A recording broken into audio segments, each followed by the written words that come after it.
This episode of The Substance is brought to you by Chris Hotchkiss, American Family Insurance, and listeners like you.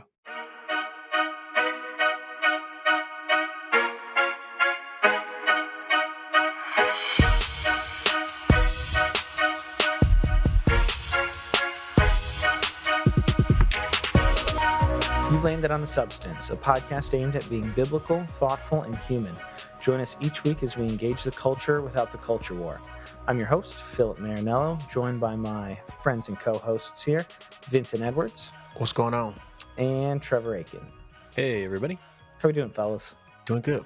Excited for the episode. I'm feeling good. I always feel very tired, and then when I go to record, I get a new burst of energy. I'm feeling good tonight. It's your second win. So The Substance, if you're new, especially I know our guest is potentially bringing several listeners. He's really blown up lately. If you're new, The Substance is a Christian variety show. Each week we talk for about an hour or so about something in Christianity, culture, the arts, things like that. And at the end, we or our guests are going to be sharing some shout outs, things we've been finding engaging. And this week, I'm very excited. I've been seeing him a lot on my feed lately and being very encouraged by him. We got Tim Whitaker from the new Evangelicals. Welcome, Tim. Hello. Thanks for having me. Yes, sir. Thanks for, I love just technology. It's just nice to be able to connect with folks around the world and around the country and come together for encouragement. Welcome, Tim. Thank you. Thank you, friends. I really appreciate it. It's good to be here. So, Tim, I'm sure some of our listeners, many I would imagine, are at least familiar with the new Evangelicals, your platform. You got social media, podcasts, things like that. But briefly, I know you talk about yourself, your background is not a mystery. You're very open, and I really appreciate that about yourself. But just kind of briefly, how did you get to where you are, and how did the new Evangelicals begin? Yeah, sure. The short story is I grew up, homeschooled in a fundamentalist Christian home. Great parents, great human beings, still a part of my life. They're great grandparents now, which is amazing. So had a great childhood. I never had any church, trauma in my background. Always committed to Jesus. Always committed to just being a good Christian. I never rebelled. There was never this moment. Part of my story was never, and then I was far from God, and now I'm back to God. That was just not my story. Involved in church my entire life. Kind of to quote some Paul, the idea of you want to see a good Christian. I have all the accolades. I have the Awana vest. I have all the VBSs under my belt. I've helped start church plants. I've played music in church. You're a fundamentalist of fundamentalists. I've done it all, and ultra committed, long-term mission trips. Well, I would say medium term, 3 months overseas. And I've just done it all. Always been committed. And long story short, as time went on, I got older with the same mentality of I want to understand my faith better. I want to know Jesus better. I want to understand where we come from. Began to get into just what many people will call deconstruction now. But just to a point where much of my own evangelical heritage, I started critiquing and started wondering how the people that raised me are now telling me to vote for a certain candidate, who really embodies none of what I would call any kind of evangelical sexual ethic in any way, shape, or form. And so all these things just didn't make a lot of sense. So the way I started New Evangelicals was, and I want to be clear, I didn't even know what deconstruction was. I didn't have terms. There was no shelf space in my mind for that term.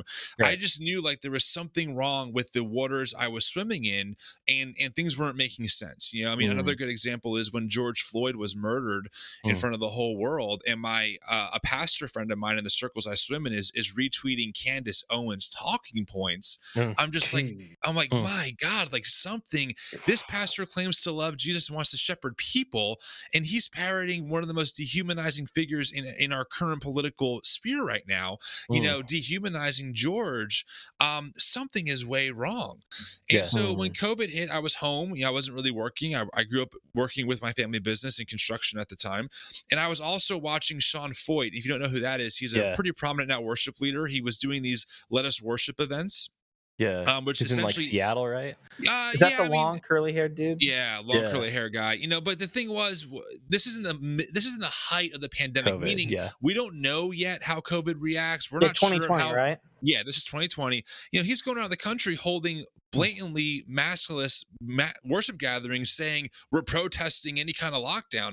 And so I'm sitting on my rocking chair like an old man at the time. I'm just like, this Sean guy, like I just can't do it. Like I have reached my limit with what evangelical spaces are allowing in their circles. And I just thought we need a new evangelical movement. And that was what I thought in my head. And I was like, new evangelicals, that's not a bad name.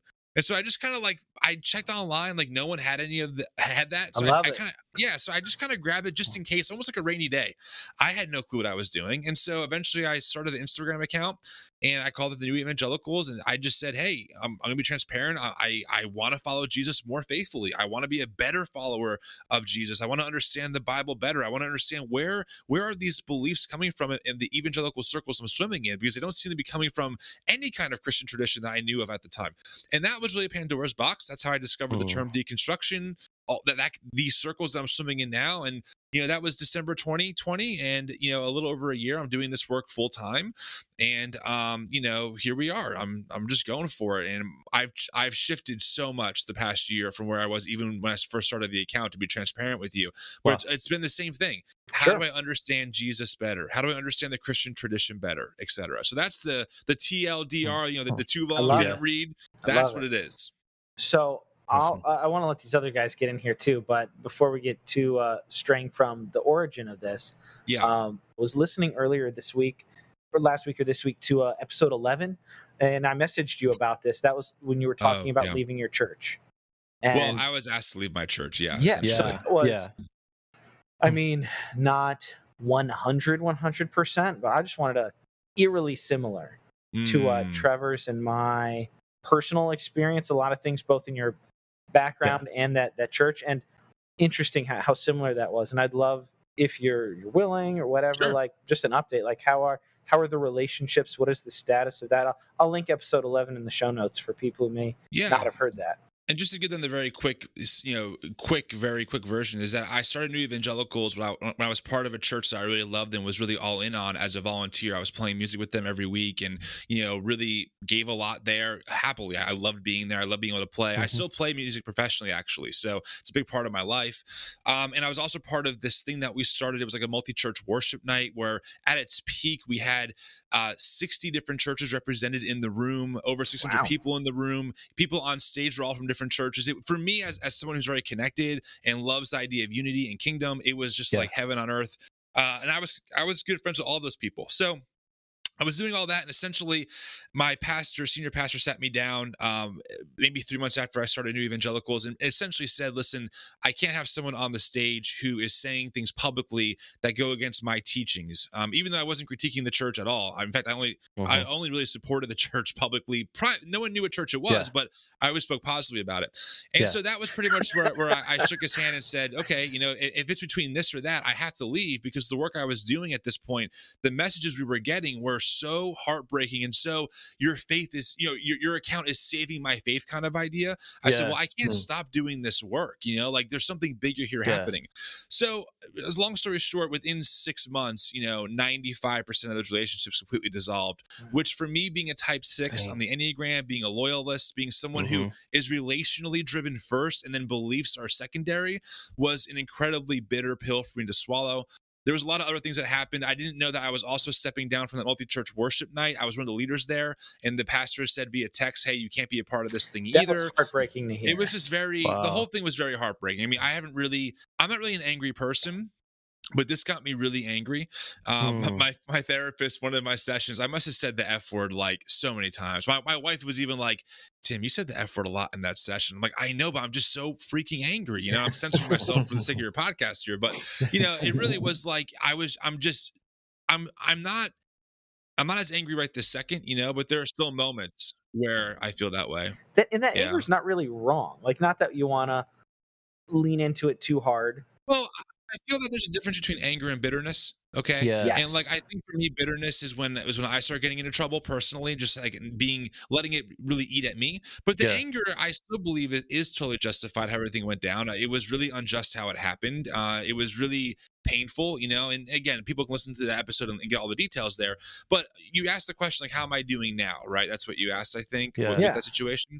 I mean, every day I'm healing, but it's, it's up and down. There are days where it's good. Then I'll see a video that they posted and I'm just like, wow, that really hurts, like it kind of stings. Or I'll just be driving. I just have a flashback to this moment where, maybe I'm pouring my heart out to one of what I thought would be a good friend for life who hasn't talked to me in almost a year. Right. And it's just like, oh man, that's like, it's painful, it just is. But, the good news is that we do have a few close friends, still from that from that era of people, but also some other friends who have really helped us walk through that and who have been great listeners, even though we don't see eye to eye theologically these days, which is, for me, that actually bonds me more. I love that I have friends who don't see it my way. Like I thrive on that.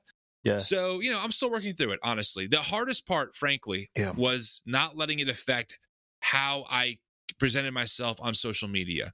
Right, because we the really angry deconstructor is something you want to be careful of. And just being overly cynical, right? Like, I just try and be realistic. And don't get me wrong, you look at our reels, we spoke at the church, but we're just calling what's happening. But I didn't want to become bitter and become like dehumanizing. Like, there's always a line there for me between critique and dehumanization. And so that there were some days that it was tough, but that's kind of where I'm at now. Man, I'm sorry to hear that too, but it's not too surprising.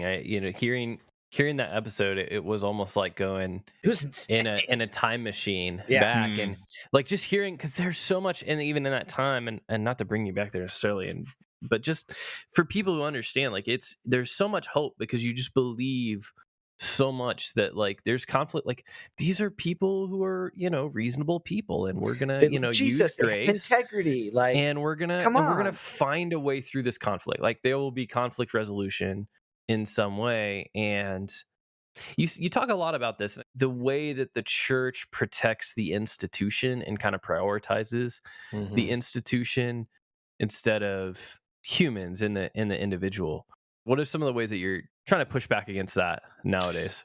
Well, I tell people a lot that we're not critiquing the church. The church will go on for as long as it's going to go on for, presumably forever, since we believe as Jesus people that it's ordained by God. However, the institutions that we as humans map onto the church are very finite. The early church looks different than the medieval church, looks different than the Reformation, looks different than the Eastern Orthodox, and like in now Evangelicalism in America, like how we organize does come and go. And the reality is, what I think we're finding is that a lot of people in the what I would call the American evangelical church tend to want to protect the institution as like, if this fails, then the gospel fails. It's like, well, it might be nice to feel that way, but in a sense, it's not that important. Like the good news of God reconciling all things will go forward, whether Hillsong is Hillsong or whether it dissolves. And based on its track record of abuse and hiding it, I hope it dissolves. And that's I'm just being frank, so another great example of this, and I'll hand over to you, is, look at how the evangelical institution treats Mark Driscoll. Okay. Yeah. Mark Driscoll, not only before the podcast, The Rise and Fall of Mars Hill, had a long track record of abuse that was well documented. There was there was a podcast that we all probably have listened to that topped the iTunes podcast in general charts, not even just the Christian charts, right? It was so well known. It was like 3 or 4 on the main one. Yeah. Right. It documented Mark's history of abuse and in the fact that he's still a leader today with almost no major evangelical leader calling him out. In fact, he's still platformed. Gateway Church, the second largest church in America, had Mark come to their pastor conference and speak to pastors in September 2021. So it's like, okay, you're showing your cards. Mark was just platformed at the XO Marriage Conference with Jimmy Evans, other big evangelical leaders. Okay, so again, they're showing their cards. These people who represent the institution are all connected. They all protect each other at the expense of the people that they're actually running over. So I nowadays have no problem telling people that I hope that their ministry fails. And I mean that, because a lot of times I'm like, look at the fruit. You're hurting people and you need to stop. So that's an example for me. I think a really easy example that's widespread. And there are countless other ones that people don't even know about, publicly, of how the institution protects certain people at the top and the institution itself, the brand of Mark Driscoll, over the people that they've actually hurt and run over. Yeah. Well, that's biblical too. God says it's like, I'd rather you shut your door. I'd rather the temple shut down than you give me this bad worship. Crazy that's straight up biblical in the Old Testament. It goes just Malachi. Shut this down. Yeah. Because like you said, the body, the universal and international, the body of Christ, the big C church, nothing's going to happen in eternity future. That will be we'll be in a different state. But that's not gonna nothing's gonna touch that. And all the little churches want to be faithful until we die. Mm-hmm. Yeah. So let's say we have a listener who they're a part of the institution in a sense, but not necessarily in leadership, right? And they're saying, I just want to let that person continue because either I find solace in their teachings or I should just forgive them. Mm-hmm. How would you respond to that person as they're responding to you and your comments about how we look at these churches and these ministries? Yeah, well, I mean, forgiveness does not mean you go on as a leader again. Right. Sure. Yeah, right. I mean, put it this way, right? I used to work for Apple. Their standards are higher than the ones that we have for Mark Driscoll. If I said half of what I said to an employee or a customer, I would be fired. And even if that person forgave me, I would still be fired. I wouldn't be allowed back in. Right. Yeah. And so I think about James, leaders are held to a higher standard. I think about even, and I don't even subscribe to these really typical evangelical biblical framework these days. But if we're going to pull that framework and go the qualifications of an elder route, in my opinion, Mark is clearly disqualified. Considering none of that. Very easily. Yes. I mean, easily, right? So again, I have to ask, okay, I'm not saying that maybe Mark can't even be forgiven. He hasn't really asked for a real forgiveness, I would argue. But let's say people who's been hurt by say, we forgive you. That doesn't mean that Mark gets replatformed and put in the same exact spot where he was already proven not to be trustworthy with, right? Yeah. Especially right away. And the other part of that is, well, what if I find solace in their teachings? Then find a better teacher. My goodness, look at Ravi Zacharias. I hope you don't read his books anymore. You know why? There are other people who can communicate great points like Ravi who aren't also serial sexual abusers and who hid it for 25 years. I'm just saying, the reality that only Mark can communicate things clearly is ridiculous. There are dozens. I mean, listen, if you're listening to this podcast and you want good, solid, in my view, Bible teaching, do yourself a favor and listen to the Bible Project podcast and just immerse yourself in that podcast for a couple years and you'll be all set and ready to roll. And none of those people are abusers, So I just think and I'm not dunking on the person, Vince, of how dare you ask that question. I'm just saying, I hear you, but think through what you're actually asking. I think that we have better ways of answering this besides, so let them keep doing what they're doing. Yeah. I get that. One thing that's interesting in all of this too is the fact that you're right. He doesn't meet any of, when we did a podcast on the qualifications for church leadership, and he doesn't meet them. The problem is that we've got our own separate list of qualifications that include charisma, totally, marketability, and all this stuff. And some of it has to do with the fact that at the end of the day, what drives leadership in the modern American church is market dynamics, right? So literally supply and demand marketing.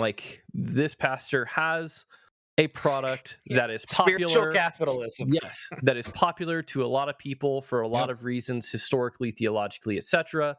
And so we platform him, we sell lots of books, but we also get lots of people in his church, and presumably if we believe in the work that he's doing, we get a lot of people who are, he influences a lot of people to follow Jesus. Now, obviously, before all of that, the other side of that coin is you have an authoritarian structure that's very hierarchical, and it's well, we keep everybody in line because this is kind of the church that you go to because you don't have a lot of options in your community. and you've got the archbishop who controls the bishop who controls the, you know what I mean? So that way you have a lot of more checks and balances, but you still have this industry. So like, in light of the fact that that didn't seem to work, and this new, kind of free for all, whatever market driven thing doesn't seem to work, how does, the evangelical movement in a sense move forward to something that's healthier when we see these kind of abuses taking place? Plurality of leadership. You got to stop doing the CEO corporate model in evangelical spaces where they have no accountability. You need, in my view, a plurality of leadership that reflects the people that they're leading. And you know what the problem with that is? There's more gridlock. You move slower. Maybe you don't always agree, right? That's people don't like working through that stuff. But I've been part of little things that have that. And even though it's slower, it's much healthier. And guess what? Much more diverse and vibrant and beautiful, because you have to learn how to communicate with people who might have an entirely different cultural background or just worldview about some of these things, and you have to work through that. So I think that the answer to that, in part, is changing up how we view this pastor who is also the CEO of a corporation, essentially, that we call a nonprofit church, that centers on the event instead of the community.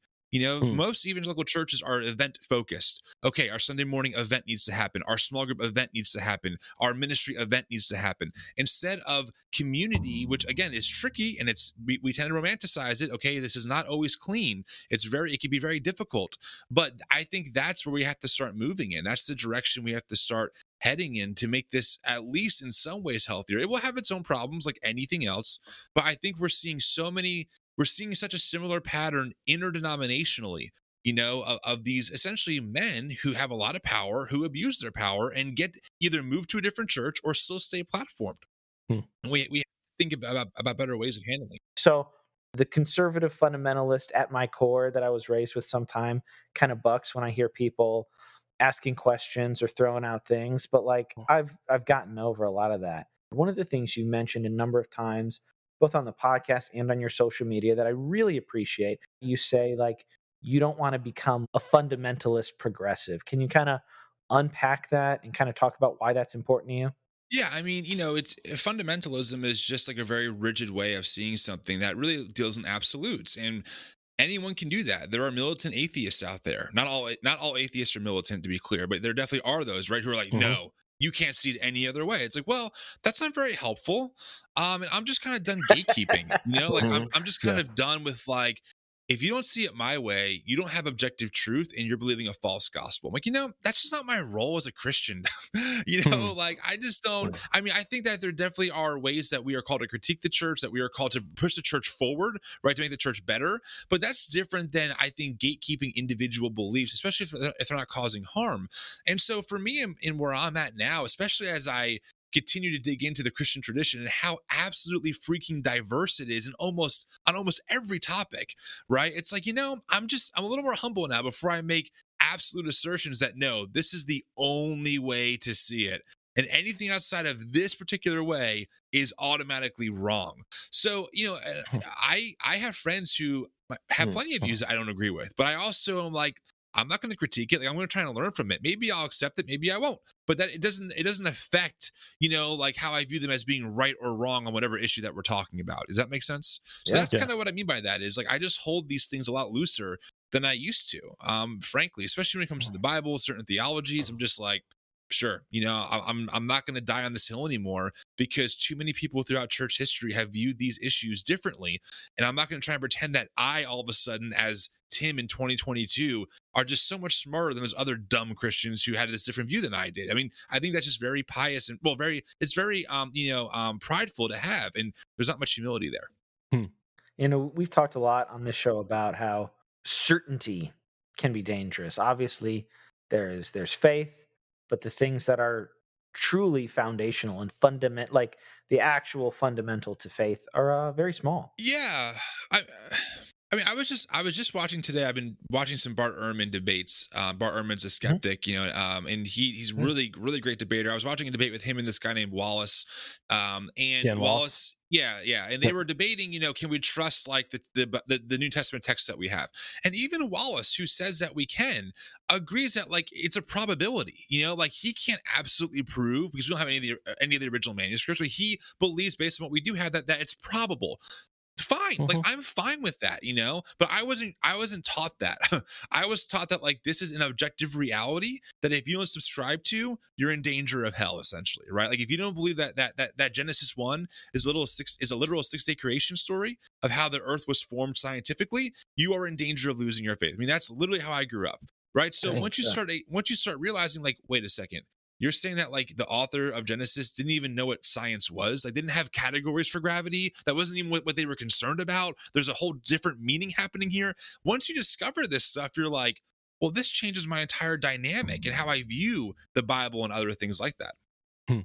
Yeah, like the Bible is definitely for us, but it was not written to us as modern Westerners. And that's what John Walton would say. Yeah, that's for sure. Yeah, that's John Walton's thing. The Bible is written for us, but not to us. And anyway, I mean, even deconstructing the Bible has been just a huge thing for me, and just how I view the Bible and what do we do with it. So yeah, I think that's something for us. Like we're always trying to separate out what can we know about what was God's message through the original authors and what they intended versus what biases culturally do we bring. And like as easy as it is to talk about that, it's way harder to actually see those. Oh, yeah. I mean, there's a really good book I recommend for anyone out there, written by Randy Richards, called Misreading Scripture Through Western Eyes. It's a great read where he just demonstrates how we as Western thinkers miss some of the culture of the Bible because they were not Western individualists. They were Eastern collectivists in ancient Judaism, in first and second century Judaism. And so, that helps, like, just understand that. I think one of the big things I realized is that I grew up thinking that, oh, this is how you do theology. This is how everyone's always seen it. And we have no bias. We're just telling you what the text says. And that is, and honestly, I mean, I don't know how you guys grew up, but that's how I grew up, like this is. Like there's no white theology. There's theology, and then there's feminist and black. That's exactly right. And queer, exactly. But then there's the good white theology. That's where I was getting, That's just called theology, yeah. Right. That's just theology, no biases. Yeah. That's the good stuff. Right. Yeah. And what I'm realizing, especially as I start reading Black liberation theology and other theologies, is like, okay, everyone has a bias how we interpret things. We all come from a framework. Can we just admit that? And that's really my biggest beef now with much of the Reformed, I call them Theo bros, and just more the fundamentalists, the James Whites of the world, the Jeff Durbins of the world. It's like, I'm not saying that you can't be a 5-point Calvinist. Okay. I'm not saying you can't have those beliefs, but can you at least admit, right, that there are other ways to see these texts and that you might be wrong, and that you can accept other perspectives and call them also valid. And for some people like White and Durbin, it's just like, it's unthinkable. And that just shows their own bias. It's so frustrating because, and I don't want to cast aspersions, like none of us are the Holy Spirit. It's irritating when people are like, well, who's really saved? Like based on all their bad behavior. It's like, we all have bad behavior. But going back to what you just said, the fact of the matter is we're going to be spending eternity with a lot of people who we're fighting with in this world. And that's just, it's heartbreaking.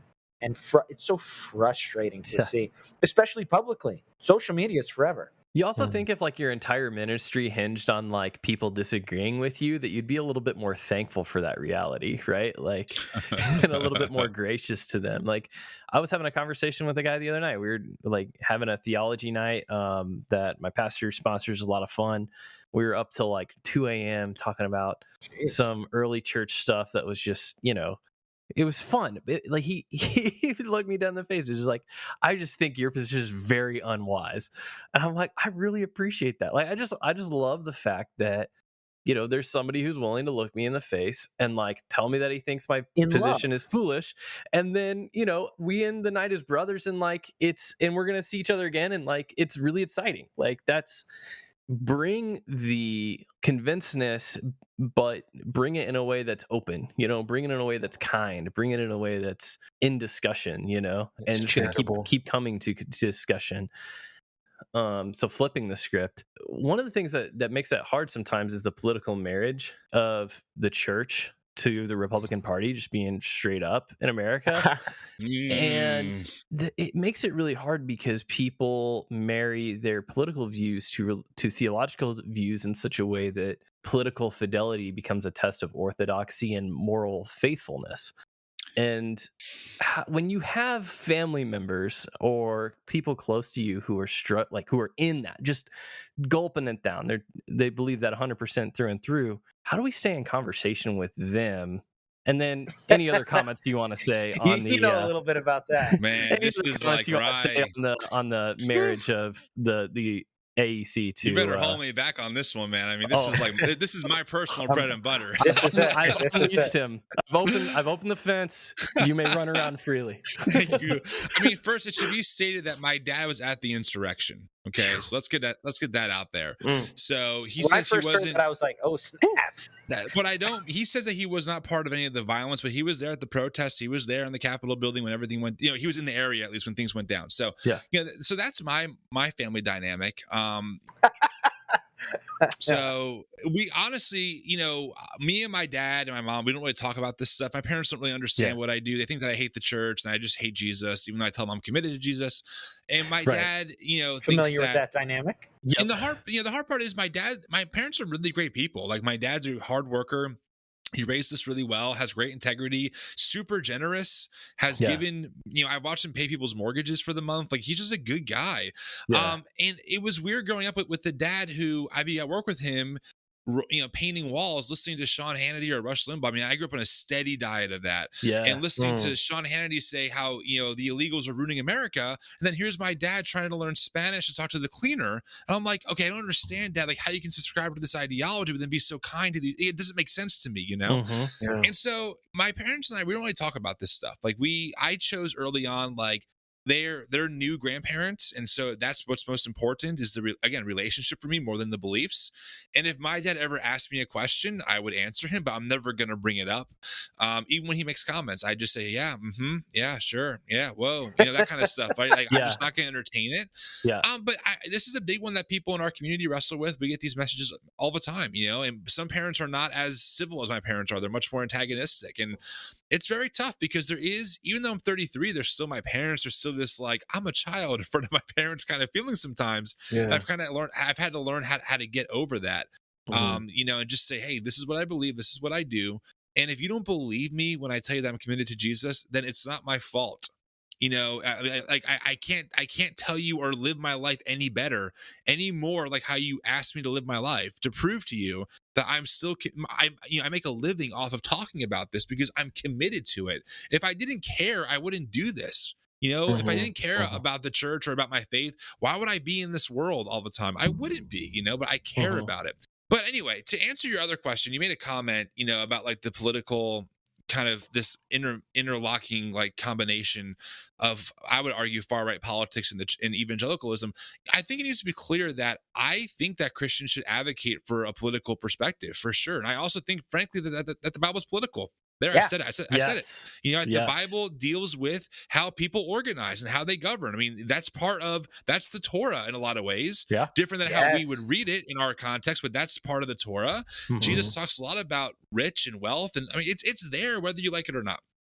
So my thing is that it's not about not being political. It's what are we advocating for? That's the difference. Okay. And Christian nationalism is not a both sides thing. So I hear this all the time in like more conservative spaces. Like I'm not sure if you guys know who Neil Shenvi is. Okay. But like Neil Shenvi said this on a Lisa Childers podcast. Other people have said this where, so if you're a Christian and you advocate for anything, that's automatically Christian nationalism. No, it's not.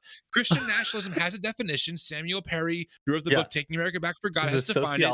Christianity Today has an article defining it. And essentially, Christian nationalism is a very specific way of advocating for a political perspective that essentially says that America has a special place in God's will. America is a Christian nation, meaning conservatively Christian, and that there are people trying to make it not Christian. We have to advocate for policies that keep America Christian, which here's the TLDR on that. What Christian nationalism means is that whatever I can advocate that benefits me and my group, I will advocate for. Yeah, Okay, at that's any what it comes cost. down to. At any cost. And if necessary, like January 6th. By any means, Exactly. like, it's the Malcolm X meets like white evangelicalism, like by any means necessary. Well, yeah, like, I mean, but without any of like, see, Malcolm X without any of the actual justice. Malcolm X is pushing against actual oppression. Okay, like Malcolm X is coming out. Black Power movement comes out of a resistance to oppression. Right. It's not trying to dominate; it's trying to fight for its own life, right? Yeah. And also, Malcolm X even reflected and kind of shifted a little bit too in how he viewed that. Christian nationalism has only one view, which is keep things the way they are, and really that is code. Whether people on this podcast agree with me or not, read the books. I can recommend some. It's code for white supremacy. 100%. It's code for keeping things white dominant. Yeah, you know, it's so if people want insane. a book to your listeners, it's a really easy read. It's called "The Bible Told Them So" by J. Russell Hawkins. Okay. This book will explain to you how white evangelicals in the 50s, 60s, and 70s invented the term colorblindness to keep things segregated. They were staunch segregationists. That term got out of vogue, and they changed the language to colorblindness, which we still hear today. And what does that do? It keeps the dominant group still in power. That's why, even statistically, Black Americans are still way under the wealth. The wealth gap is bigger than ever in a lot of ways. So anyway, so that's what we're talking about when we say Christian nationalism. It's advocating for a specific way that keeps them in power at the expense of their neighbor. Other people, though, as Jesus people, can advocate for policies that seek the good of their neighbor. Like, it might be like universal health care. That's not Christian nationalism. That's just trying to be a good stinking neighbor. Okay, big difference. So that's my beginning opening statement to this conversation. No, that's great. Yeah. The funny things about that statement, real quick, Vess, is just like as if Christians the world over don't advocate for anything that's different. You know what I mean? Like, it's just so globally myopic on America, and like global Christianity doesn't exist. And like the Christian movement started with Billy Graham. And anyway. Right. Jeez. So when I ask questions, I'm always kind of trying to think about the kind of listener who needs some kind of help. And even though we're not like a self-help podcast, we always want to provide something practical, or at least to get that mind churning. And so as you were talking about that, a person might have considered deconstruction or reforming their beliefs or thoughts or whatever, right? Yeah. But they haven't yet come to the conclusion that not believing certain things, whether it's primary or secondary or tertiary, doesn't matter. Yeah. That kind of like you mentioned, Genesis 1. Sure. They are under the conviction that is literal. Yeah. And if I don't believe it, I'm in danger of hell. Yeah. So how would you have a come alongside conversation of how to help that person say, if you're having questions, that's not a bad thing. Right. But also consoling them in what scripture and what scripture has to say about salvation and why that might not be as big of an issue as they think it is. Yeah, I think that's a really good question because, when I first started kind of having these thoughts, I was having panic attacks. I was freaking out. Like this is very intense stuff because beliefs, especially religious beliefs, are tied to part of who you are, especially when you grew up with them, right? So to start touching these, it's like a very tender spot in like your psyche.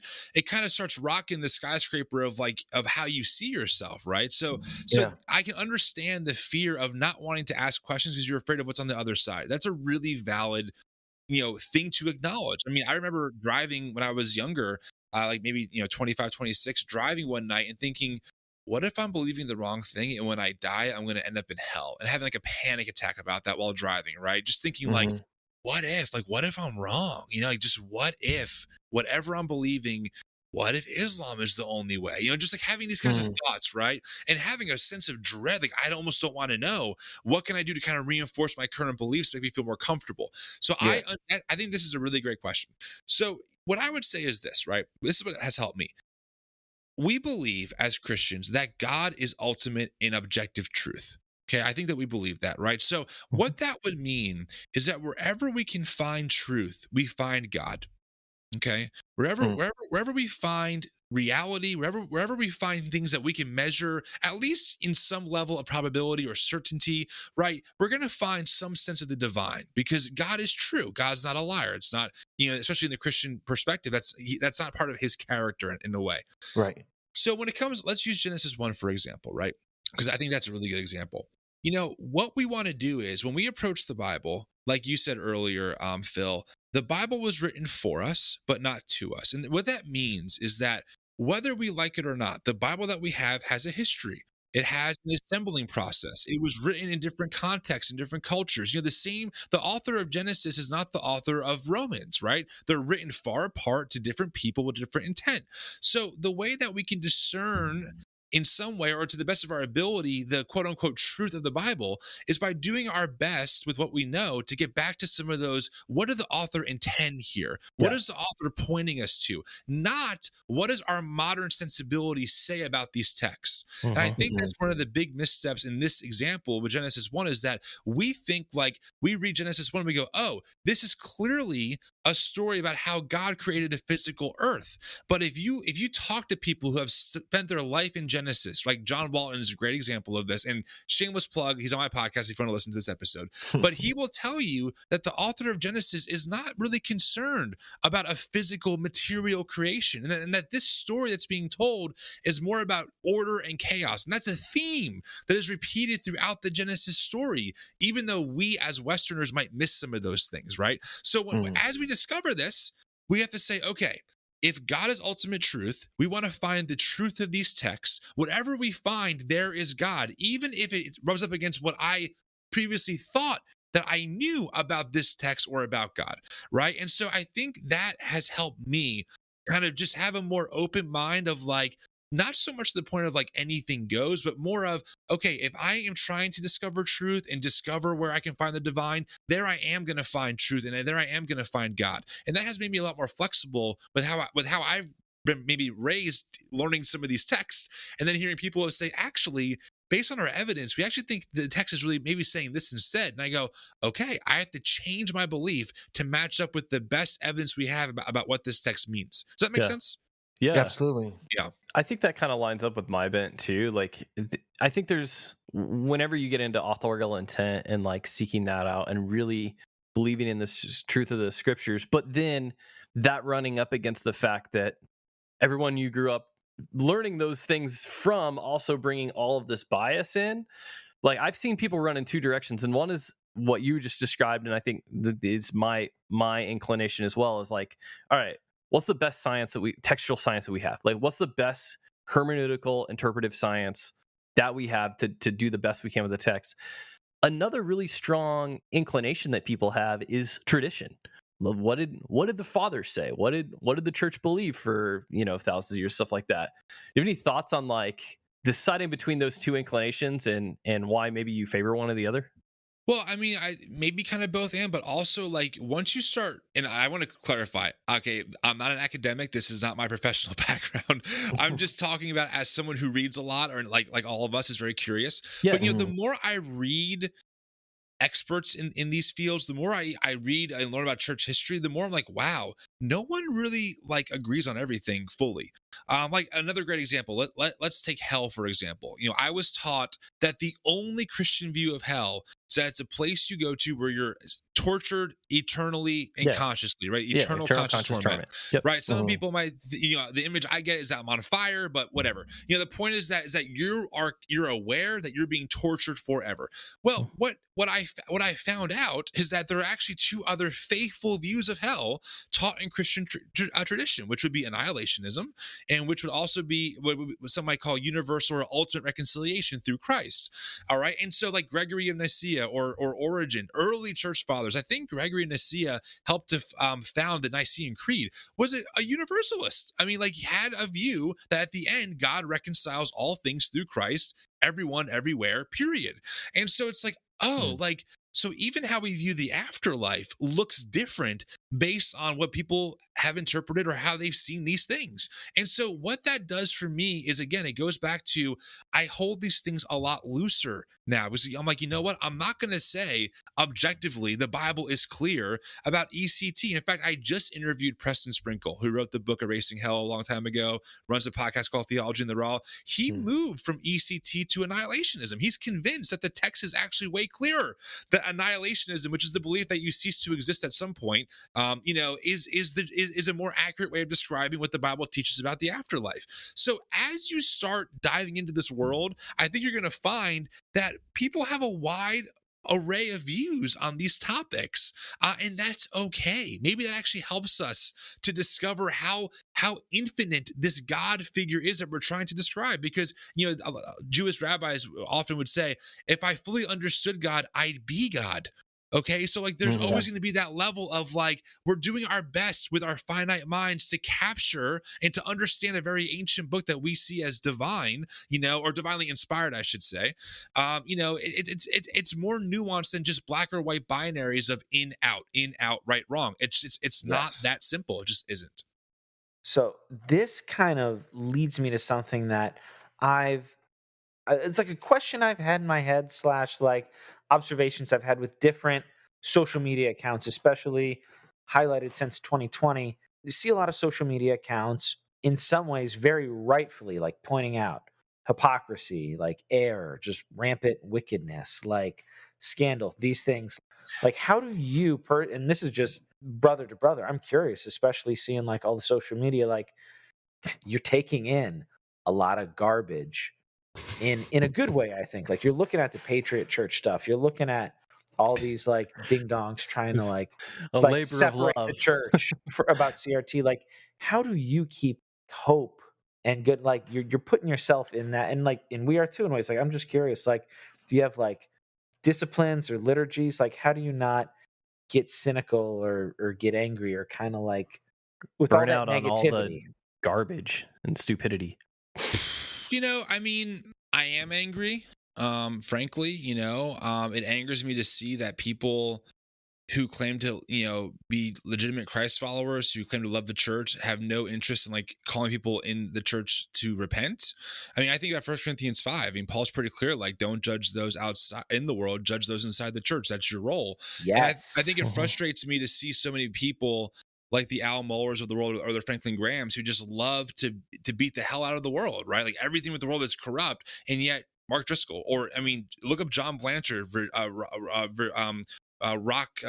Rock Church in Virginia Beach, who was arrested for trying to solicit an underage girl, or what he thought was a girl, for sex. Was an undercover cop, got arrested, and is still on the cover of his church on the website. I mean, like, so like, don't call out. In my mind, I see this and I go, this actually gives me inspiration to make the content that I make. I'm like, hello, like, do we not see this, right? As far as how it affects me mentally, I swear I'm really a happy person overall. Like, I have a great marriage, and I have a 20-month-old, and we're doing as of this recording, we're doing 4 weeks with number 2, and it's like, there's dude. Oh, thanks, guys. And also I play music professionally on the weekends, and that's a great outlet just to play some cover music in like a bar, and get paid to do it. So that's always nice. But I don't really have like, I'm not a very disciplined person besides like the gym. I really try and just work out whenever I can to get the body working out. There you go. But if there's a day where I'm just overwhelmed, I just try and turn my phone off, and just try and take some time. But this stuff really does fuel me. I hate to say it, but like, I see it and something stirs up inside me that says you have to respond, because there are people in our community, New Evangelicals community, that are looking for someone just to speak for them publicly. You know what I mean? Just say, hey guys, I see this. I see it. And it's bad. Like, God is not pleased with this. Like, I don't think total silence is the right thing. But my wife sends me a lot of your like Patriot Church things. I'm like, don't show me this crap. Like, I hate this. This is the worst. Yeah. Right. So how do you encourage somebody to stay faithful in all of this? Because there's a huge temptation, even whether and even if it is or is not deconstruction necessarily or whatever, seeing all that is going on in the name of Christianity or evangelicalism or God can be so disheartening that it's like, I'm not even going to labor and trying to find the truth, I just don't want any part of this. I don't want to be associated with it. I'm good. Like I'm chill. How do you grab that person and be like, hey, at least in your personal experience and the things that you have encountered, there is value in faith in Christ. How do you have that conversation with someone who's ready to just throw in the towel? You want the honest answer? You want the church answer? The honest one, of course. I'll take both if you can give it to me. The honest answer is that I don't. I say I get it. If you ever want to come back, we're here. Yeah. And you can't compel. You can't. I let them swim away. Coerce faith. I mean, when you have people tell you their stories, like, hey, when I was 13, I trusted my youth pastor and came out to him and he called me an abomination and kicked me out. What do you say to that? Oh, dude, no, that was just one bad apple. Give the church a shot again. I go, yeah, man, I get why you never want to step foot in a church again. I really do.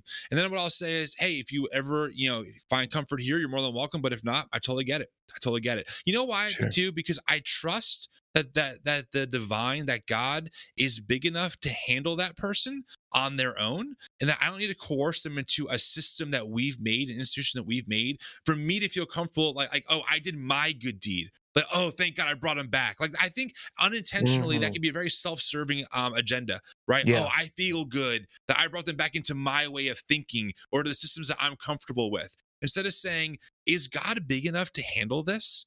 Do they have the divine inside of them? Are they made in the image of God?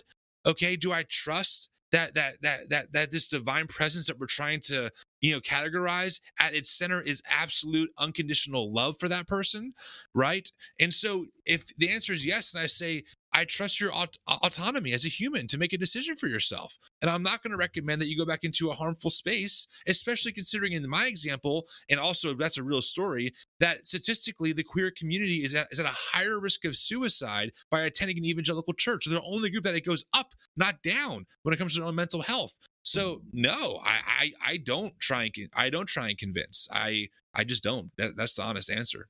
Yeah, no, it's good. Vince, I mean, you just made me think of this. I was talking with somebody about this. Like, I kind of feel like that's pride a little bit. Like, where I don't want to feel like you talked about, like somebody says, hey, like, I'm feeling like some same-sex attraction, whatever. Like, you're an abomination. Like, I don't want to be associated with that. Like, I wouldn't say that to somebody. So, like, I would say, no, like, come back, like, because I feel bad about that. I feel like a lot of times that is pride on our parts. Like, I don't want to be bad and associated with like these people, or like racism. I don't want to be associated with that. So like, still come because like we're the good ones. Right. No, exactly.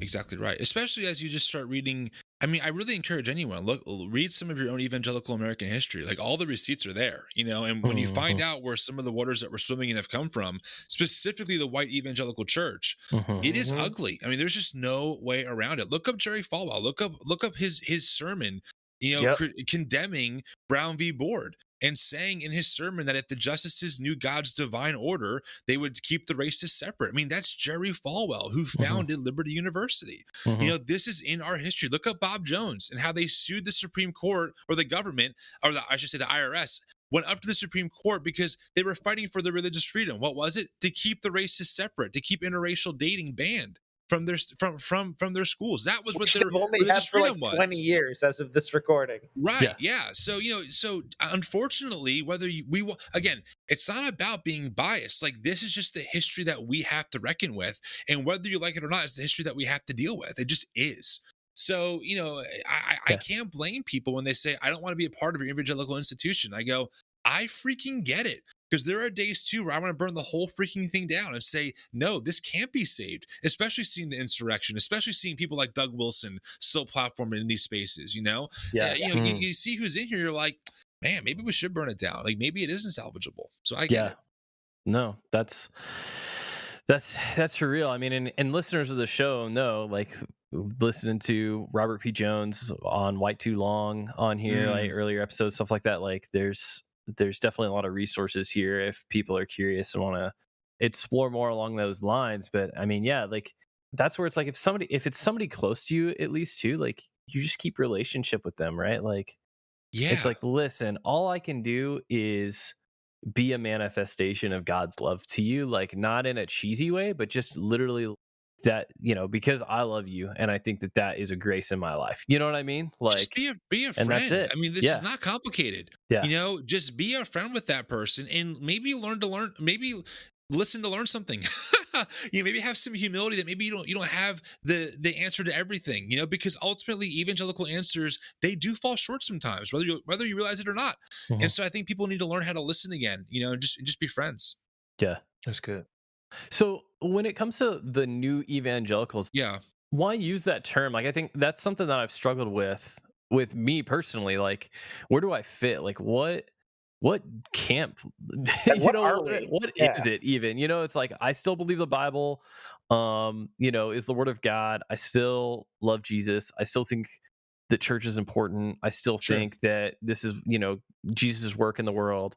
But all the things that you're saying about all of the abuses and everything, like, agreed 100%. And then just seeing how this term has been co-opted, politicized, turned into really not at all what even I think originally as like trying to be a big tent, like, hey, how can we get lots of Christians together, vice like fundamentalism, which was doing the opposite, right? So like, is it important to you in a sense that like it's the new evangelicalism, or how do you wrestle with that term? Yeah, I mean, well, I think that there's a few reasons why we use the term. Number one is that, to be an evangelical means to bring good news. Hopefully we have good news to bring. I'm not sure if it's good news right now to most people, but I think that there's certainly some good news to bring. I mean, Jesus in Luke, right? He's coming to bring liberation for the oppressed and good news to the poor. That sounds like good news. Like, how do we do that now? How do we make that happen? So I think that's part of it. I also think that, frankly, there's a really good book called Discovering an Evangelical Heritage by Donald Dayton, written in the 60s. And he talks about the early and Wesley tradition who were evangelicals in the 1800s, 1900s. I mean, these were egalitarians. These were abolitionists. They were part of the Underground Railroad. They were pretty freaking progressive, pretty freaking liberal by our standards. And they were radical evangelicals, rich capitalists giving their money away to fund, social justice initiatives. Oberlin College, I think, was the first college in America to ordain women. So there's certainly a rich heritage that I think we've lost of a healthy evangelicalism that really fights and advocates for the good of their neighbor and is on the right side of justice, not on the wrong side of justice.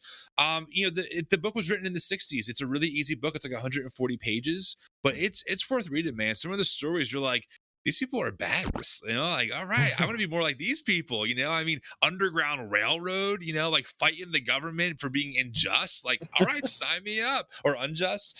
And I think the last reason I would say for me is, that evangelical is a very common term. So I think it turns some heads. I think it says, oh, what does this mean? Like, especially when you see the content. What are they trying to do? Exactly. It's like, not your mama's evangelicals, kind of thing. Yeah. And so I think that's why I thought about it. And frankly, this is my family. I mean, I'm a product of evangelicalism. And what I'm doing is taking the words of my pastors that I grew up with seriously. I'm owning my faith. I'm studying the Bible, right? I'm coming to conclusions based on what I find in the text. They don't like those conclusions, but that's not my fault, because they told me to be. You hear all the time, no, don't take my words for it. Like, search it for yourself. Okay, I did, and now we're affirming. So what are you gonna do with that? Exactly. So I think that's a big part of it too. Is like, I know these circles, I know these waters, I feel comfortable critiquing them. I've experienced them. That's why, honestly, if you look at our content, we don't critique the Black church, we don't critique Episcopalians, we don't critique Catholics, because that's just not my lane. There are people that I know who are Black pastors critiquing the Black church for being complicit or complacent in things, or for rich Black pastors profiting off of their own people in inner cities. That's their work to do, and I will learn from that. But you're never going to see this white face saying that publicly, right? Because that's not my lane to be in. My lane is, hey, Christian nationalists, what the hell are you doing in the name of Jesus? True. And do you see how far gone you are? Have you lost your minds? What Jesus are you reading? What gospels are you reading? That's our lane. And so we stay there to hopefully do our work in our sphere, trusting that globally and locally, the body and people in the body are doing the work that they need to do in their own traditions to push the church forward. No, that's so good. I was just, my wife and I were talking about that the other night. Like, just by gut or anecdotally, but like straight up to science, is that like arguments don't change minds. Like relationships and like knowledge of other people, like that's what changes minds. And like we have this history. We have the like we can point back to our personal heritage or these relationships. Mm-hmm. Sometimes I get embarrassed, but like sometimes when I'm talking with people online, I'm like, guys, like I have the cell phone number of some of these guys online that everybody dunks on, rightfully so sometimes, that are just saying the wildest trash out there. Like I know these guys. Some of them have, I just found out a few months ago, like I didn't even know one of these guys had this insane platform just saying all this crazy white nationalist racist stuff. Like he used to be a worship leader at a church that I went to. And I was like this is our background, and like we need to speak up. I mean, to again use some evangelical language, it's a false gospel. It's heresy, and I don't use that term lightly because these days my gospel is wide. I mean, it's wider than most would probably want to agree with me on. You know, but like I mean, this is it's blatant. It's growing more and more blatant, and people think that Trump is some like freak accident. No. This is the fruit of the seeds that were sowed for a long time, and it will only get worse. I mean, unfortunately, in my opinion, I think that Trump will run again in 2024. I think that we're going to see more blatant Christian nationalism. I think we're going to see more and more of these prophet types, and also, may I mention one thing that's very interesting? So there's an interesting book written by a sociologist named George Yancey, who wrote a book called One Faith No Longer. And in the book, he argues that progressive Christianity and how he defines it, and conservative Christianity and how he defines it, are so far apart that they should be different religions. Okay? Interesting. And yeah, I interviewed him, and it's interesting because one of his critiques is that progressives are centered more on political ideas than theological commonalities, and conservatives are more theologically centered, and then their perspectives on certain policies are different, right? How can you say that after 2020? I will explain. So he has his whole, he's a sociologist, so he has his surveys, how he did everything, but there's a fatal flaw. And actually it's funny because the Gospel Coalition posted this when the book first came out recently, saying like, look, progressives are more political than conservatives. Yeah, but of course they did. What George didn't do, and I asked him about this on this show, and he agreed with me, it's from 2012, the study, okay? And so what I said was, George, in my view, I'm actually seeing the same argument that you make of progressives happening in conservative circles. And here's my example I always use. James White, who you don't know who he is a very far right, very conservative, 5-point, Calvinist. We have the right gospel. No one else does. He is far now down the Christian nationalist rabbit hole. I mean, he tweeted the other day that the U.S. now has political prisoners because of January 6th. Okay, like the people who are, I swear to you, I retweeted it myself. It was shocking. And he's been down the rabbit hole of the vaccines are dangerous and masking is tyranny. Him and Kenneth Copeland agree. Even though theologically, James White thinks that Kenneth Copeland's a heretic, right?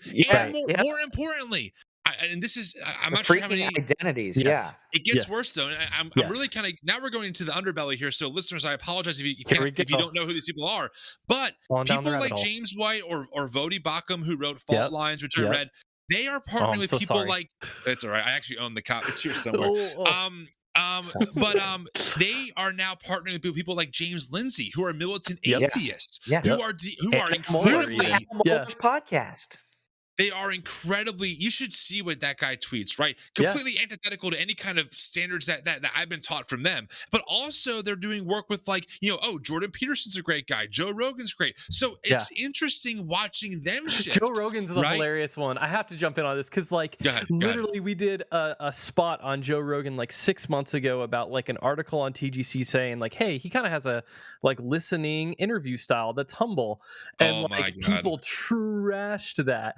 And like, oh, Joe Rogan, he curses. He's a MMA fighter. He's belligerent, blah, blah, blah. He's and then now like, hey, he said some racist stuff. Oh, he's our guy. Like, yeah. I mean, and listen, I used to listen to a lot of Joe Rogan years ago. Some of the episodes with the comedians are filthy. I mean, they're unlistenable. Like they're just rugged. Full of words. They're terrible. But anyway, that's besides the point. My point is that I think that what we're seeing now is even a more politicization of right-wing circles, as they bring people who have views that like theologically are not even on the same planet, but they're united on really, and I'm going to use the word here, I'm going to use the F word, fascist agenda. I mean, this is fascism that we're looking at. That's what it is. And you can read Jason Stanley's book, How Fascism Works, to learn more. He's a scholar in I think from Yale. It checks off every single every single box. It is when you read that book, it is eye-opening to go, oh my gosh, like Trump was peddling fascist ideology, and that's what led to the insurrection and the election fraud. So it's a very interesting time in evangelicalism, because I think that evangelical is going to become more of a political label than it will become a theology in 10 years from now, ultimately. Yeah, and we already have some data on that. Man. It's interesting because it's like, going back to the Mark Driscoll kind of thing, like it's almost like it's the authoritarianism that we crave in the church, like leads us, it primes the white evangelical church for the desire for that authoritarianism politically. Yeah, that's a great point. Fascism, that's what the white evangelicals crave. In my experience with it, as a black man who's trying to interact in these circles, it's tough. It's real tough because though I have my own traditions that I come from and that I interact with that have their own set of problems because they are very human. Sure. But it's just like, oftentimes, especially when you are in an area or a demographic where it is predominantly white, no shade, that's just what it is. And you go in there and you're trying to be faithful, like you said, trying to honor the truth, and regardless of what that is. And thank the Lord, I was able to find a church finally that did that. But it's just like existing in these spaces has this tension because you want to be able to speak to it. You want to do it in a charitable way because nobody's trying to argue. Even you're my family, and I want to treat you like that. But then as things, like you said, get so much more rigid and polarizing, it's just like there's this deep discomfort to want to say anything. Yeah. Because, and I'm sure it's not unique to my position, but it's definitely one that I hold, because then it's like, as soon as I say, well, we actually should have a different perspective on immigration. Oh, that's social justice. He's a lefty. That's and right. It's like, but wait, I'm just trying to, I'm just trying to do what the word said. Like I'm trying to be informed. So I appreciate your takes, just because it really brings up the difficulty it is to exist in these spaces with all of these thoughts being peddled, even sometimes from the pulpit, and then you're told to love and fellowship and create community. And it's like, I'm all for that, but y'all tripping sometimes. Well, I mean, community is a two-way street. Yes. If people aren't willing to hear a different experience of America and take it seriously, then what kind of community is that? Right. And I was thinking today is the 2-year anniversary of when Ahmaud Arbery was lynched. I mean, that's what it was. We now know that they were all found guilty of being racially motivated. I mean, the courts have decided that. And I was thinking about how, when this happened 2 years ago, didn't even start New Evangelicals yet, but Ahmaud Arbery was one of the linchpins for me that made me go, okay, I have to really rethink how I come to understand how America views race, right? We all saw the video. And I remember when I posted on my Facebook, a lot of people who I knew were like, oh, don't rush to judgment. You don't know all the facts yet. Someone sending me a video. It's a bogus video now. Like, oh, maybe Ahmaud had a weapon. And I'm just like, guys, this doesn't make sense. Like, it's pretty clear. The video is pretty clear. Something went really wrong here. And Ahmaud was clearly not armed. And then obviously now 2 years later, when we have the full story, we waited for all the facts. Turns out they were racist. Turns out they did murder him. It was what we would call modern day lynch, and we have the data. They're silent. There's no sense of, hey, you know what? We need to rethink what we thought about this 2 years ago. All the people who I would engage with are silent. There's the diversion tactic, though. Like, let's wait to see, meaning let's forget about it. Something else will come up. That's kind of my point, right? Is like this is how in my view, whiteness works. Where like when things are hot and in the moment, they will do everything they can to discredit what might be the obvious reality. George Floyd, even Breonna Taylor, right? The obvious reality. And then when all the data comes out 2 years later, by that time it's out of the media cycle and no one brings it up. So no reason to actually have the conversation again, even though we have the data. And wow, it turns out these guys were racist. Shocker alert, right? And so it's interesting because in my view, the white church, what the big push now is, and I would love anyone's perspective on this thought, but what I'm noticing is there's a big thought for diversity. We need diversity, but there's not really a push for equity. And there's a difference, because here's the thing, right? If you have 5 singers on your stage and you're singing Bethel every Sunday, you're not really giving equity. Like you're not celebrating the richness of the gospel tradition, right? Like gospel music tradition or whatever else it would be. And, if your congregation is interracially combined and your staff is predominantly white, you don't get it. That isn't the point, and so I'm afraid that what's happening is people think that what people are saying is we just want more colors represented on stage. No, we want more equity. We want more of that, of the beautiful God that we worship. Justice. We want that plurality shown and then also experienced. So maybe we can learn something. Maybe us white folks can learn something that we haven't learned about. Like, I don't know how to actually clap on the 2 and 4. That'd be nice. Not the 1 and 3.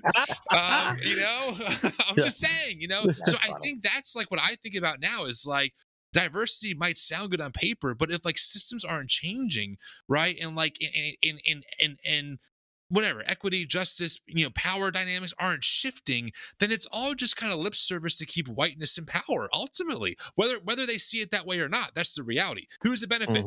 White folks. And it doesn't stick. Like, I mean, anecdotally, in the handful of churches I've been a part of, like I care about these people. A lot of times, like there's a palpable sense of excitement when you got a new minority family in the church. But a lot of times they didn't stay all that long because they actually weren't welcome. It's not like you're a personal terrible racist, but like the systems, the traditions, the structures of the church, it's unwelcome. It's not a welcome place. But there's an unwillingness to engage with the cultural milieu and history of injustice that's endemic to white Christianity. Like, if your church sits in a place that was literally covenanted as a white community and then says, well, it's okay that there's not black people here because they just, don't like coming here, that's just a failure to engage actually with your real history and the church's actual history of complicity in that situation that you're sitting in. And once you gotta, like, I think Jesus would walk into the church and look at it and say, hey, I expected you to do justice in your community, right? And that means actually reckoning with and wrestling with the history of injustice that puts blinders on your eyes to sin. I mean, ultimately, it's assimilation. That's what it is, right? You're welcome here as long as you assimilate into our cultural context. And if you bring your cultural context, we don't like that. Or, we'll give you like, the one special like once every year, to celebrate. But it's not like and here's what I mean by that. I'm not saying it's wrong to like sing Bethel songs or something. I'm just saying, like, if we're claiming to worship a God that's created human beings, and human beings have all different kinds of cultural backgrounds, ethnic backgrounds, etc., why aren't we celebrating all of those different perspectives in our church services if that's what our congregation is made up of, right? Like, why aren't we working on all of us sitting and learning together, right? So it's not just a matter of even flipping the script necessarily the other way. It's a matter of saying, okay, we need to think about, like, who is in leadership here? Are people who come here who maybe have different perspectives, are they represented in our leadership and in how we teach and in how we sing and in how we even express certain things? Because the world is much bigger than just our little, grain of rice, so to speak, and how we see things. Honestly, it kind of robs all of us of just the beautiful diversity of the human race, in the human species, and how we celebrate things differently in different cultural moments. So anyway, I'm on a tangent, but yeah, I mean, I agree with a lot of what you had to say, for sure. We could go for a very long time, and you're very much welcome back. before we hit shoutouts, Tim, one last question. Okay. That we were given for you here. Tell the audience, tell us. I'm very curious to hear the answer to this. Tell us about the most interesting outfit you've been wearing when you've been pulled over by the cops. Why were you asked that question? That's a very specific. No. Someone that I know had to have asked you that question.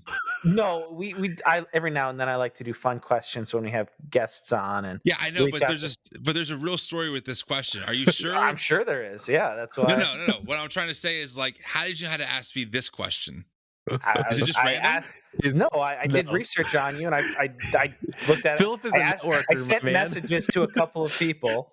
Say, hey, we always like to have a surprise question at the end with guests. Not like a gotcha, but give me something good. But hold on. No. You don't understand.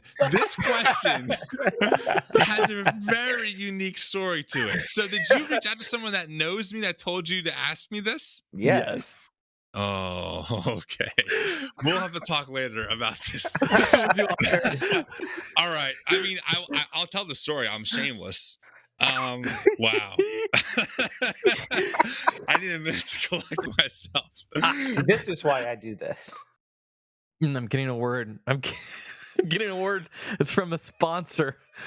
It's from Chris Hotchkiss, American Family Insurance. Even though we don't know what life has in store from our homes and cars, we can still prepare. Introducing the damage doesn't have to be too damaging policy. Insure carefully, dream fearlessly. Contact Chris in Overland Park, Kansas at 913-268-8200 today. Yeah, if you're a listener in the Kansas City area, Chris is your guy to talk to. If you're looking to buy a house, or especially if you're looking to get a second opinion, things can change all the time if you're a homeowner, and it's always good to make sure you have an agent you can trust. Check out Chris Hotchkiss. His info will be in the show notes, or give him a call there at 913-268-8200. American Family Mutual Insurance Company, SI, and its operation company, 6000 American Parkway, Madison, Wisconsin. Wow, yes. I gotta say, I mean, I was not ready. All right. I need to give some context to the story. Phil, did this person tell you the story?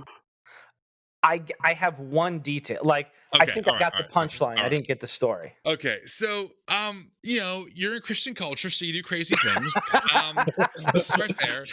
So part of that community group that I was really close with, we had this thing. We were all big Marvel fans, big Marvel believers. We love them. Sure. I've spent hours in rooms trying to rank the Marvel movies with buddies, wrestling it out. Okay, as one does. So one of our things was that sometimes we would go dressed up as characters to the movies. So we all in this group only handed out one character to each person. So we all had our own character that was like our character. No one else could take that character. So one of my buddies was Thor, one was Captain America, Scarlet Witch, whatever.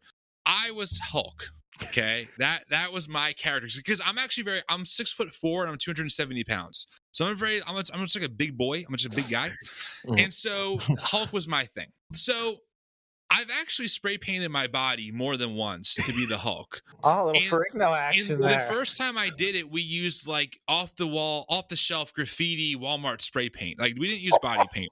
Yeah. Oh, legit spray paint. No, I mean, it's on video. I'm closing my eyes while they're spray painting my face. Okay. And this was for like a camp that we volunteered at. It's a long story, but it was hot that day. I wasn't sweating, so I've dressed up and spray painted my body green multiple times.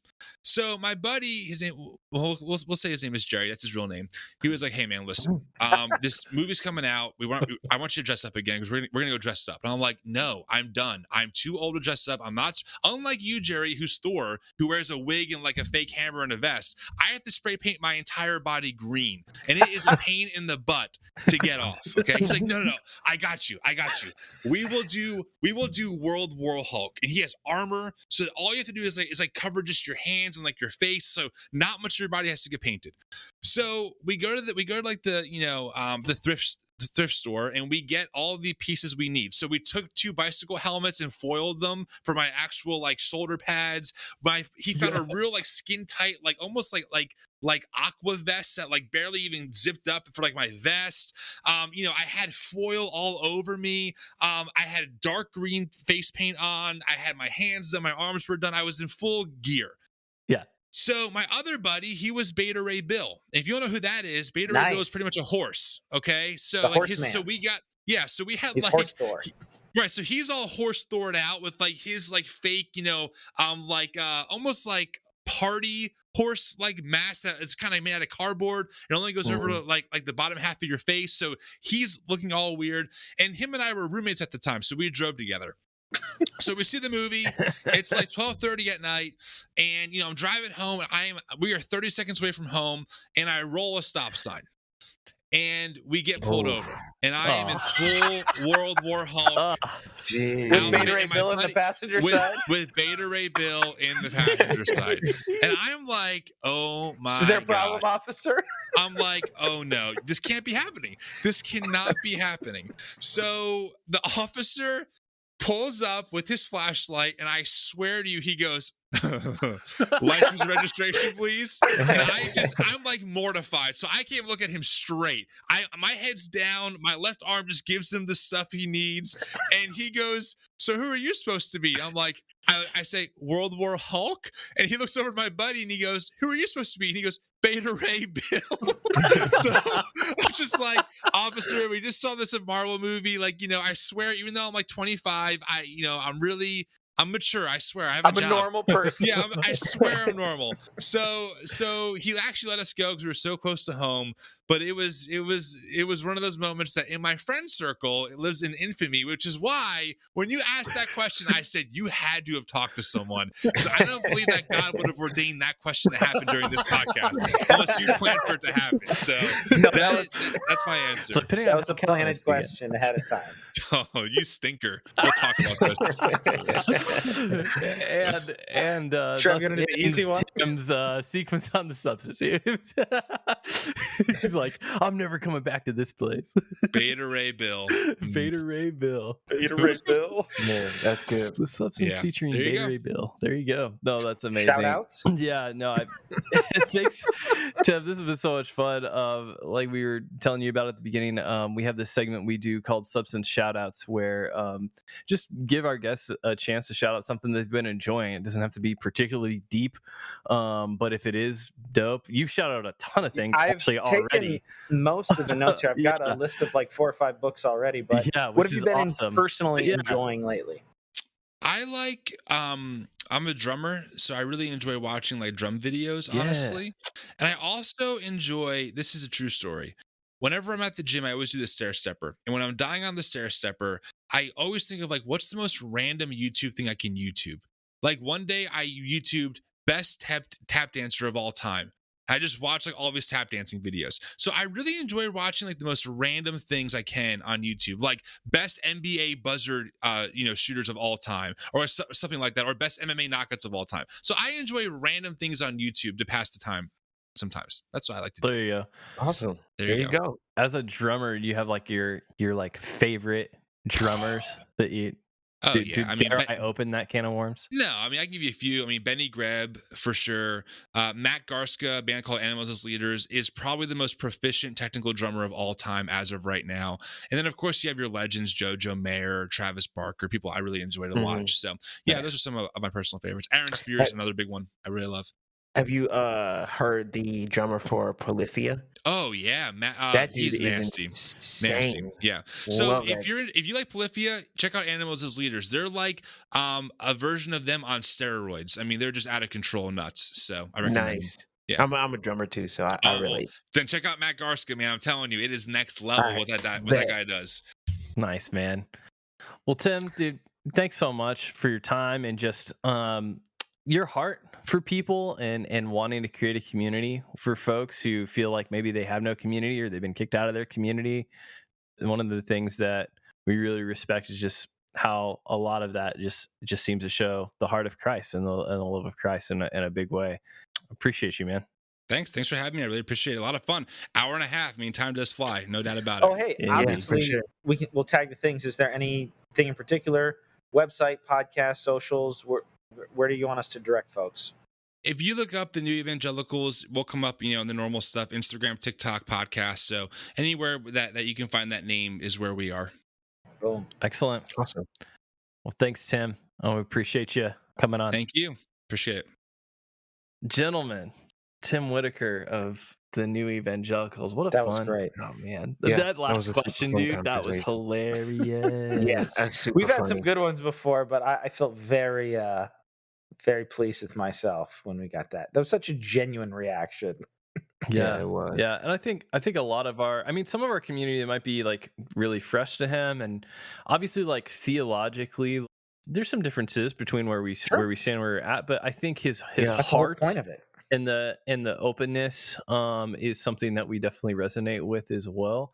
And I think a lot of people in our community actually have probably felt ministered to by, and I know I have at times. Like, thankfully, someone is saying this. Like, someone is calling out this, honestly, this sin that's just being let go in the church. And so, yeah, super, super great episode. Thanks for rocking with us. We know this one's a little bit longer. I love long episodes. I don't know if you guys do, but if you like good episodes, which this absolutely was, Philip wants like a 3-hour the substance experience.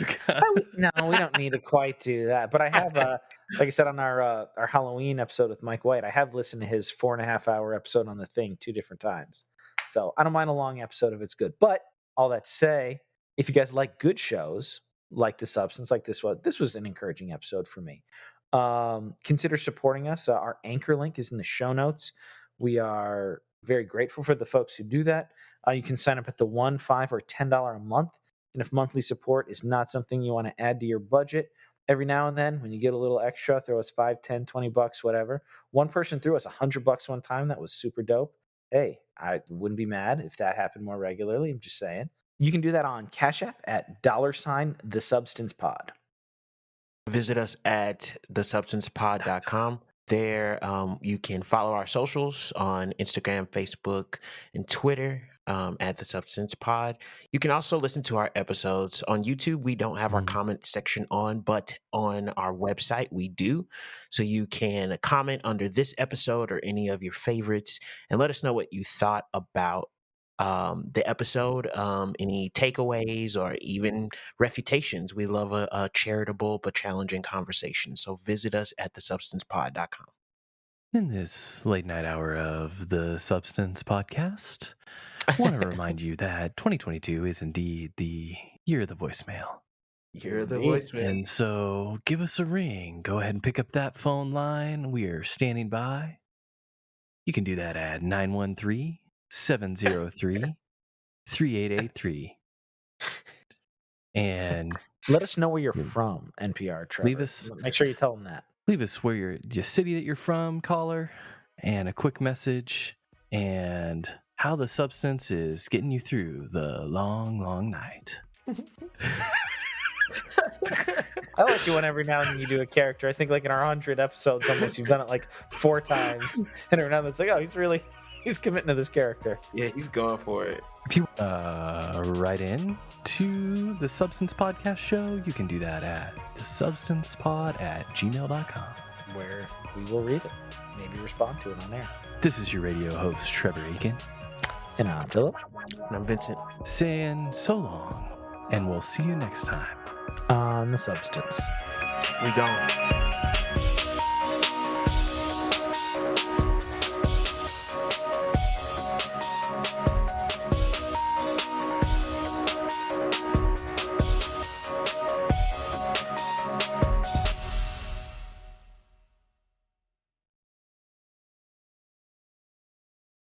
Cut. Now Thanks, you man. can. That was super That fun. was you a can great use us for anything story. now. That was the best. No, I think that's the best answer I've got. You stinker. Who did you talk to? Was it my wife? I mean, I need to know, who did you ask that question to? I don't know if I should reveal my sources. So I will hunt them down. I mean.